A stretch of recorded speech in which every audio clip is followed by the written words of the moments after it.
পিসিমার হাতের চালের রুটি আর তালের ক্ষীর তার ভালো লাগলেও সে হাত নেড়ে না করল।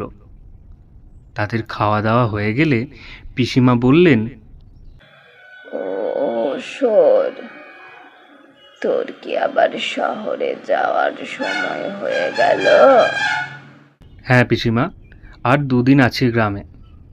এবার তো তোমাদের বৌমাকেও সাথে নিচ্ছি। তা কাজ কেমন চলছে? ভালো চলছে পিসিমা।